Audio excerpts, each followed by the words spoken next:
Welcome to Black is Magazine, a magazine fit for all where we are reaching the masses and embracing inclusion and diversity.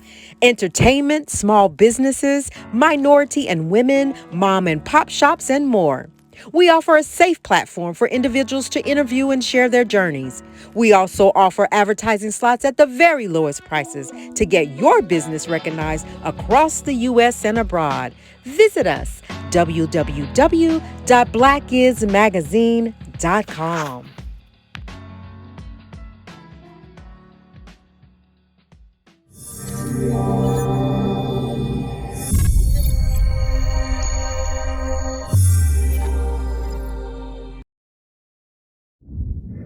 Hello, everyone. Welcome to Black is Magazine, where we are reaching the masses. We are your one-stop shop for all of your small business advertising needs. And we are interviewing Jeremy today, and we're going to allow Jeremy to tell everyone out there who he is and what he does and how we can reach him. Good morning. I love that. Love your energy right now. Yeah. I am a professional athlete, but I like to call myself a player coach because I stepped into this world of Clubhouse that a lot of us have found. And someone looked at me and said, Jeremy, do you know what you do when you talk to people? I was like, no, what do you mean? I was like, I love helping people. Sure. I love helping people. They're like, Jeremy, have you ever seen the coaching world and how this works? And I was like, not really. I think I've watched Tony Robbins before. I love him. I love Zig Ziglar. I love these guys. Sure. They're like, Jeremy, people make thousands of dollars doing what you're doing right now for free. Please, for the love of God, stop doing DoorDash on the side of playing basketball. I was like, okay, I'll look into it. And it wasn't until I was on the app for a month, and I was like, okay, let's see if I help people with this. Because I was like, I don't believe in going and just saying, this is what I help people with. I believe in letting the market tell me. Right. So I was running the storytelling class, and I was running it's like a performance storytelling, like using your voice and speaking. Mm-hmm. And I noticed that people were just vibing, popping into the room. We got up to like 175 people, and I don't even have that many followers technically at the time. Wow. And someone sent me like a Venmo afterwards, and they were like, I just want to let you know, like, when I'm a good speaker someday, it was because I had the greatest coach in Jeremy Barrett. I was just like, what is happening right now? Me? Like, I've done this forever, but I didn't know. I just didn't know what I didn't know. So now I get to play professional basketball. I leave for my team on Friday to Little Rock, Arkansas. Thank you. I'm super excited. But then I also get to coach people on the side. And I have, these free consultations I've been doing. And they're like, this is amazing. And I'm like, okay, now how do I turn this into a business? And so I have people helping me, holding my hand, pulling me along, dragging. Like, hey, this is how you do this. It's going to be okay. This is the learning pains of starting a business on your own. You're going to be fine. Yeah. So I'm super excited. And thank you so much for having me today. Yeah. Wow. Women helping other women learn, grow, and empower. Learn new things. Grow from what you learn. Empower others to do the same. Yes. I met you in Clubhouse. I was in a room with you, and I was like, I gotta have him. And we were in room with Barb, and she is my bestie right now. And I was like, yes, I gotta have Jeremy. I gotta have him. So I'm glad that you're here, and I appreciate it. You talked about Jeremy that you didn't even know that you were helping people, right? You just was doing what you do, just what came natural to you. And a lot of times, that's what we talk about: our integrity and our way when we're doing the right thing, even when no one's watching, or even when we think no one's watching, right? And you didn't expect this, and you were just being who you were, and you were helping people. That's what Black is Magazine is about. We want to help people elevate to the next level in any way that we can. So tell me, what led you to Clubhouse? Like, I know that people flock to that now. I'm very new to Clubhouse. What led you there? Was it because, did somebody invite you, or was it because you needed to get that out? I saw the potential when I was looking at a Gary Vaynerchuk post, and I looked at the comment section, and someone was like, still waiting on that invite, been trying to get on for 3 weeks. And I was just like, there's something exclusive about this app that's going to create a lot of FOMO. And I've always at least known that if I do want to accomplish something big someday, that I'm going to need a community to do it. Yeah. And so my thoughts were, maybe I can build a community. But I wanted to touch on something you said before about integrity, because it's something that I've talked about on my podcast. It's something I've talked about in my life for a long time, is when people aren't watching and what's actually wrong with America. and I was at one of my best friend's house. I'd never met his parents before. It was one of my friends from one of the summer baseball teams I was on. And his dad was lighting into him about something that just seemed completely unfair. He was kind of a more angry individual, you could say. And he was taking it on his kid. And he looked at me, he goes, "Can you believe it? Can you believe what he did? I'm under this man's house. He's got a very authoritative figure." I remember I looked at him and I said, "You know, Mr. So-and-so, I don't think you want my opinion on this. Because number one, I'm not on your side. And I know I'm under your house and I should respect you. But I also respect my friend and what's right." And I just remember like this thought that came to me afterwards was, there's always the right thing to do. No matter what color we are, no matter what anything, there's always the right thing to do. Or if you're standing next to somebody who is not being treated the right way, right, that is when you speak up. And that's really when you said integrity, it was the first thing that came to mind was that story. Mm-hmm. And then another story where I was at a park and these two kids were just dogging on this homeless person. Like, ew, this person's so gross. One of them was a little black kid and a little white kid. I looked at him, I said, "Don't ever say that in front of me again." I said, "That person's not gross. That person's going through something." Yes. And I was like, there's nothing wrong with that human being. They're wonderful. And in fact, then I went over and started talking to that person. And it's just like, there's always the right thing to do. And I feel like people just get scared to tell the truth. People get scared to be honest. And I think that's what made me different. That's what drew me to the coaching world in general. Because I was listening, once I did start listening to other coaches, I was like, you just read something off I could have read in a book, like in the 10th grade. Oh, if you can look up, you can get up. If you can be on the ground, and if someone knocks you down, you got to stand up. And then I just believe in gratitude. And that's what I teach my clients. I was like, really? I teach them that I live with my regrets, and I look right at them and I dig into those pain points. And then I look at Christmas and I'm looking around going, man, these normal individuals in my family are looking forward to one day of the year where they get to do whatever they want. Yes. One day. Like, where's the specifics? And so I just got so excited to help people. And I think that's really what's drawing me in more to Clubhouse, is that I can spend 16 hours on this app while I'm working out, while I'm doing other things, because I have plenty of things going on in my life, and I can step outside, meet wonderful people like yourself, and then hop back in. Yeah. But I can do that, and I get more and more energy as the day goes along because of how people are responding to what's going on in these rooms. Absolutely. Women helping others with the gifts that they have. Contact Crystal Ifakoya, the founder and creator of WOW. Why not? You are a down-to-earth person. You play professional ball, right?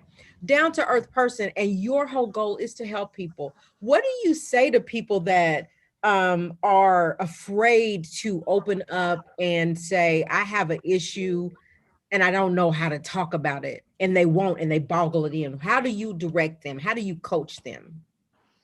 I had my first Tony Robbins moment the other day. One of my best friends is on the app. He was sitting there listening as this was going on, as this lady came up on stage. She was not in a good situation. Like, she's like, I don't want to talk about it. Like, no, I can't. And but it got like real serious, real quick. Right. And I remember there was the moment of it's like this weird sense of patience of you can draw it out of them without drawing it out of them. And what I usually do is I tell a really embarrassing story of myself. I tell a really, really deep, vulnerable story myself. Or I start to just dig into something that's on me, a reflection on me or on someone else. And it just takes the pressure off of that person.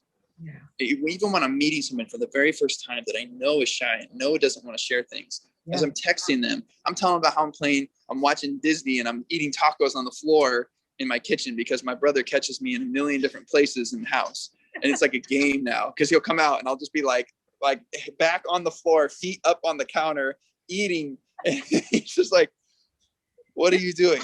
Yeah. So it's like, and people have told me before, they're like, Jeremy, I don't tell anybody this stuff. Yeah. And so it's something about the humanistic traits, the humanistic childlike trait. When I'm goofing around this is what I tell people. I was goofing around on a room, 2.2 thousand people in the room. I hadn't really had many clients up to this point. Right. And I was goofing around. I was like, "Baby, lock the door and turn the lights down low."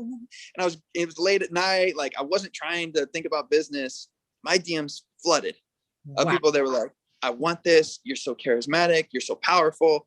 Like, how did you get so confident? You just did this in front of everybody."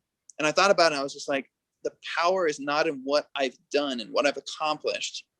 The power is who I'm showing up as. Wow. So like people don't want to reach out to someone who's like, I can help you. This is what I do. People want to reach out to somebody who's being a human. And all the people, even before, like even when I first got on the app, and I didn't even know really what I was doing technically.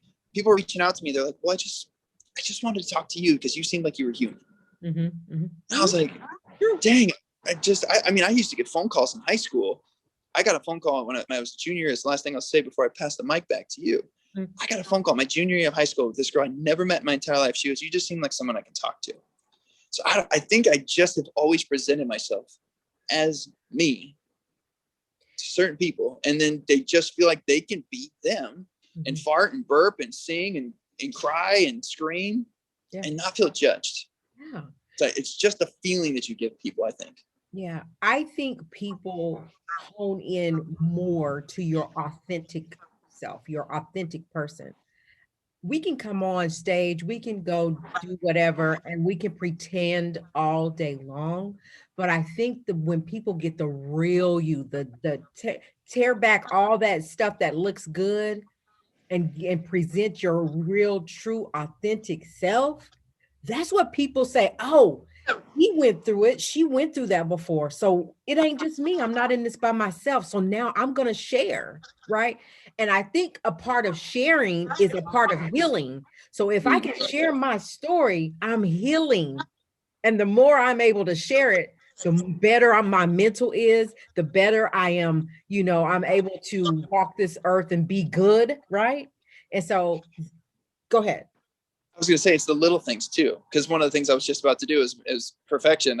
Don't tell people I wasn't showered, but when you were first setting this up, like it's the little details that make you you. So I was talking to someone who literally is a professional speaker on the app, and he came into a room where we were teaching them how to tell stories with one of my wonderful friends, Donna. I'm going to give her a shout out because I love her.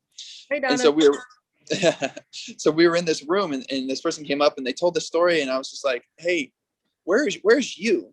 Like, where is the you in this story? Like you just said, like I was saying, you can get up, you can be up, you can do anything you want. And I was like, that's great. But like, when I'm telling a story, I'll be in the middle of a story and I'll do a callback joke to one of my friends in the audience and be like, oh yeah, by the way, Kate, please stop using the F word in my room. And everyone laughs. And it's like the laughter and the genuineness of your little idiosyncrasies that you do. I think that's even more powerful than having to go and be like, okay, let me tell this really powerful story right now so you feel comfortable.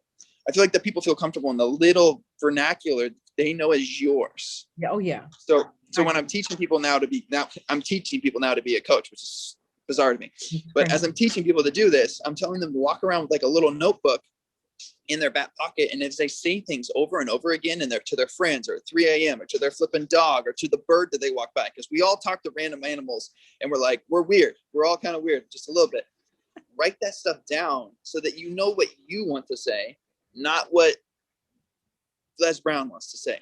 Right. Like, I feel like people don't even know what they say on a regular basis. And when I finally found my mentor on this app, I was like, he says the same things and people start to repeat them because that's his vernacular. And so it's just so important. That's when people feel like you're talking to a genuine person, is when you're not being someone else. I believe that what you put out is what you get. So what you do over and over, what you say over and over is what you become. So if I'm trying to become better, I want to talk positive. I want to be in a positive atmosphere. Like you said, you had to get away because you had to get all that off of you, right? We have to be in a space where we can be authentic, but that we can be, I don't know, where we are free. we're talking, living, walking, acting positively. Yes. So you can have a full life of positivity, I guess. And then what happens is it rolls off of you onto someone else. Yes. Right. Yes. But if it's the negative stuff, right, you're going to get that too if you stay around it. I mean, we were just talking about it before we started. Like, if you would have called me this morning, I would have been like, wow, I don't know how I feel about this. And it was only because I was spending time around someone that was incredibly worried, incredibly negative, incredibly just the force field that was going out was unreal. And I remember I was like, I'm so glad we didn't do this. Yeah. I'm so glad. Because as you shake all that off, like, oh, I feel lighter. Like, I feel like I can speak. I feel like I'm here. So Jeremy, tell me though. Now you saw the negativity, right? You were in the presence. How do you help someone like that? Do you just leave, or do or because what I do know is you can only help people that won't help, that want the help. Yeah. Hmm. But what do you do? Do you just walk away? Does that bother you all day now? That person was in a bad space, or do you just know this person and it's going to be okay? How do you handle that? It used to, especially when it comes to family. Yes. You know, when it comes to family, when it comes to close friends that you have known forever, it used to really bother me. It used to sit with me like for the entire day. Mhm. And there's the story of the monk that carried the girl across the water, and then 4 hours later, the other monk looked at him and said, why did you pick her up? He's like, I put her down 4 hours ago. Why didn't you? There's those little things about like being able to move on from a situation.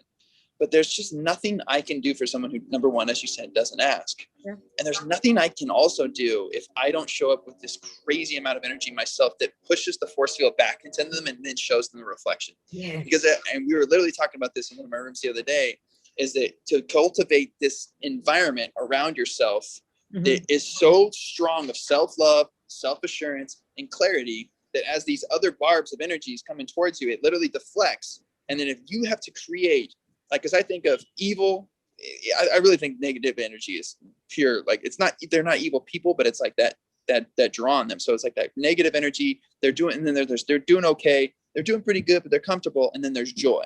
And a lot of people are sitting somewhere near pretty good and comfortable to that really far negative left. Yeah. So this is why this energy side is pushing so much into the good. And that's the joy. That's the only thing that can push back because it's strong enough. Wow. So the only thing that I can really do, and I have way too many family members coming from a small town and coming from a poor family.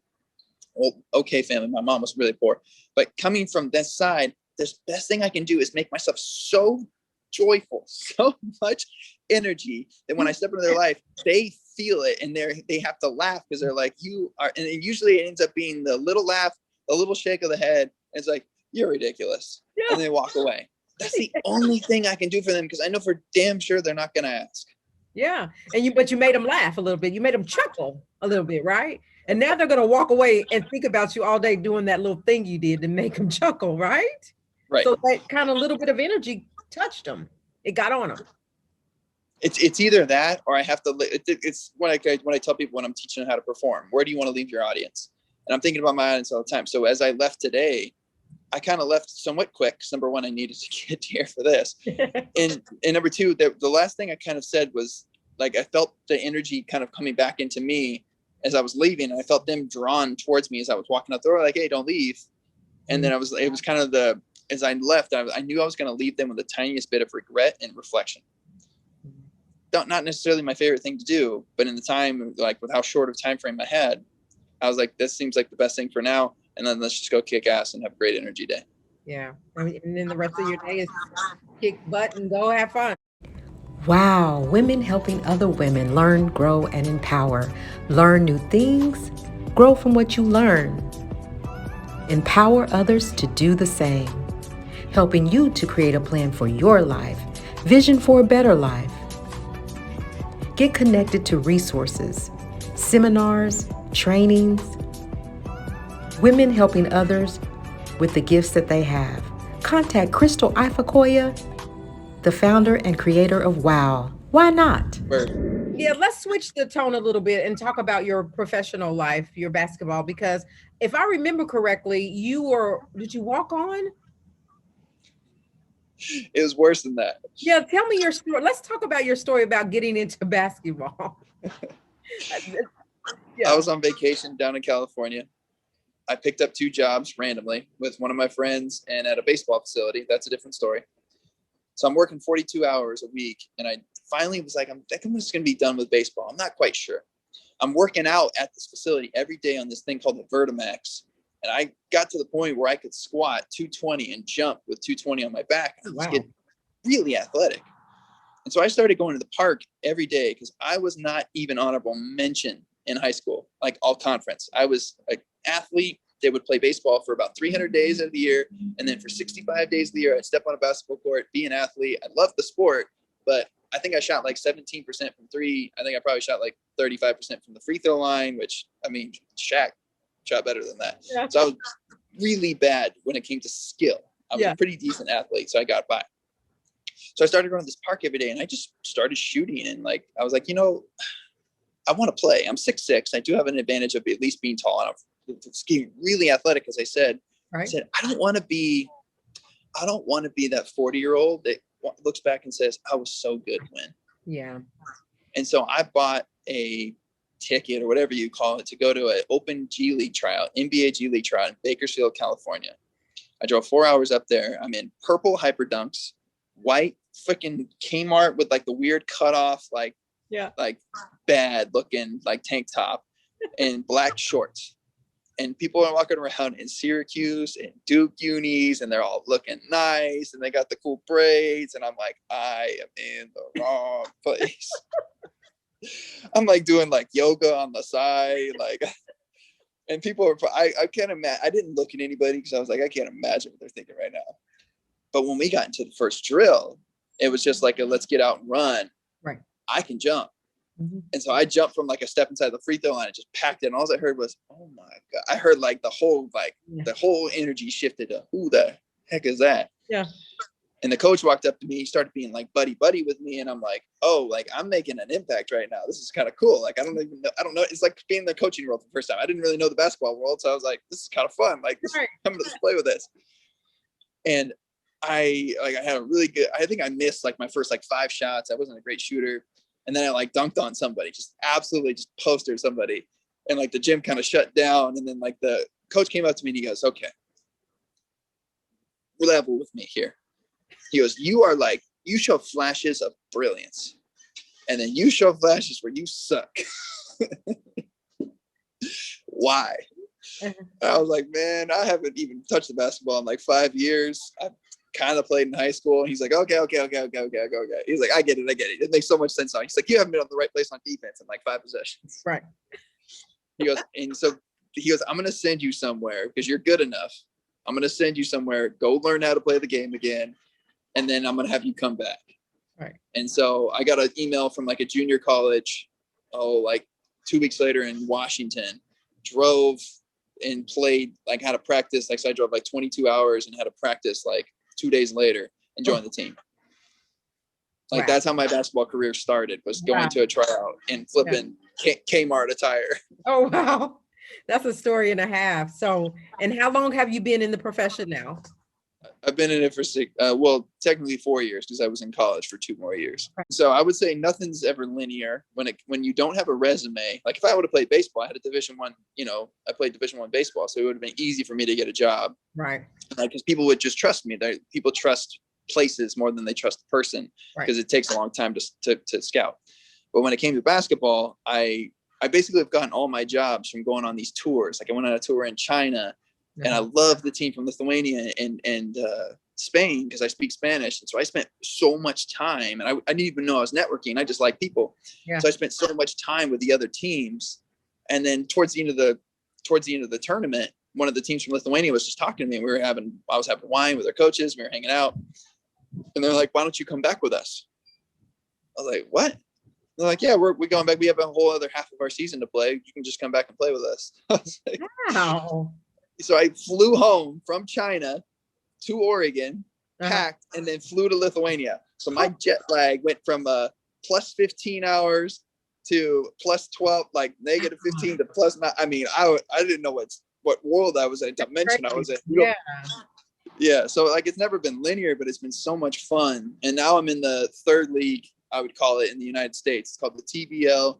They created it to create basically like a G League development league for the top leagues overseas. Right. Oh, okay. Or for the NBA or whatever happens. And it's ran by an the owners used to play for the Cavs. He was Mr. Basketball of like Kansas, and the absolute stud.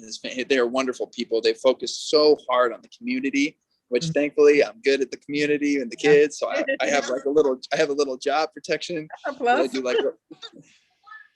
So if I go over 4 or something like that, they're like, you speak really good to the kids, so it's a good thing you do that. Yeah. Well, it's good to talk to you and get to know you just a little bit better and to share what you're doing on both sides of the spectrum, right? In your professional life as far as basketball. But really what we honed in on is the stuff that you're doing to help folks, to help their mental capacity, to help them to open up and be their authentic selves. And I think that's just amazing what you're doing. And we'll always follow you here. So go ahead and tell the people how they can reach you if they're trying to reach you. Well, they're trying to reach me. You better find me on Clubhouse right now. Y'all. I tell every one of these crazy, the thousands of DMs that we have now to just, hey, I'm excited to hear your story. Look forward to seeing you on stage. Just come there so I can hear it, because I don't have time to be in the DMs that much. Love it. But you can find me. I'm Jeremy Bright. So, and thank you so much for having me on here. It's a ton of fun. So you can find me on Instagram. I actually have a TikTok with 60,000 followers that I was goofing around with for a while. Is it under your name? It's under, but you can find it for my name, but it's Boy Story 4. I probably should just change it to Jeremy Bright now. I think I'm going to. So it'll be Jeremy Bright by the end of this conversation. Okay. But I sing on there. I've written a few songs that went crazy viral. I'm going to follow you. I think I have like 7 followers, or no, 3 followers. I don't even know how to work it yet, but I'm gonna learn it. I'm going to learn TikTok. It's actually not that difficult. It just takes time, and I choose to use that 2 or 3 hours when I'm not on Clubhouse and focus on basketball. So I love it. Maybe I can show you a few tricks, but we'll see what happens. Yeah, let's see. I would love that. Okay. So but you can find me on TikTok and then Facebook, and I had a podcast. It was the Jeremy Bright podcast this year. And I'm going to do like a 12 season. I'm going to do a 12 episode drop, I believe, at the end of, I think I'm going to do it near mid-April to help some people with their book launches and for some of the interviews that I'm doing. Oh, wow. Interesting. That'll be really great. So I'll follow you. We'll make sure that we put your information out there so that people can follow you as well. Thank you again. And I hope you have an amazing, wonderful day, the rest of your day. And you guys out there, thank you for stopping by. Leave your comments below. Follow Jeremy. Go find him everywhere he's located. Go to Clubhouse. You will find him there. You guys, we're going to get out of here for now. But in the meantime, respect yourself and respect others. I'm out.